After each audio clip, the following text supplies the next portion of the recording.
What happened on January 20th, 2026, between the Los Angeles Lakers and the Denver Nuggets wasn't just another regular season NBA game. It was a warning, a reality check, and for some fans, a painful reminder that reputation alone doesn't win basketball games anymore. From the opening tip, this matchup felt different. The crowd buzzed, the pace was sharp, and every possession carried weight. On paper, it looked like a clash of contenders.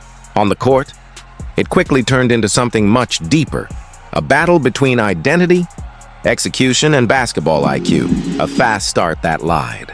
The Lakers came out aggressive. Early ball movement, quick drives, and confident shot selection gave fans hope. For a brief moment, it looked like Los Angeles had finally found rhythm. The stars were engaged, the bench showed energy, and the defense forced turnovers. But that illusion didn't last long. Denver stayed calm. No panic, no rushed shots, just patience. While the Lakers tried to impose intensity, the Nuggets played chess. Every fast break by LA was answered with a perfectly timed cut, a backdoor pass, or a wide-open three. It was subtle domination, the kind that doesn't scream but suffocates. Nikola Jokić. Quiet control, total command. Nikola Jokić didn't need highlight dunks or chest-pounding celebrations. He controlled the game like a conductor controls an orchestra. Every touch mattered. Every decision hurt. Double him, he finds the open man. Play him straight, he scores with ease. Speed up the game, he slows it down. By halftime, the box score told one story. The court told another. Jokić was everywhere, setting screens, pulling defenders out of position, manipulating space. The Lakers weren't just chasing him, they were reacting to him.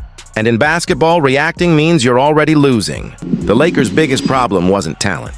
This game exposed something uncomfortable for Lakers fans. The issue isn't talent, it's cohesion. Too many possessions ended in isolation. Too many defensive switches led to confusion. Too many moments where effort existed, but direction didn't.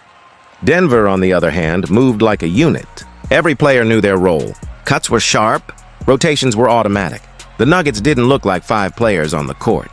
They looked like one system. And systems beat stars when stars aren't synchronized. The third quarter collapse. If the first half raised questions, the third quarter answered them brutally. Denver turned defense into offense. One steal became a transition 3. One missed rotation became a dunk. One bad decision snowballed into a 10-0 run. The Lakers tried to stop the bleeding with timeouts, lineup changes, emotional pushes, but nothing stuck. The Nuggets smelled blood. This wasn't just scoring. It was execution under pressure. Denver didn't rush. They punished mistakes immediately. Every Lakers misstep felt amplified.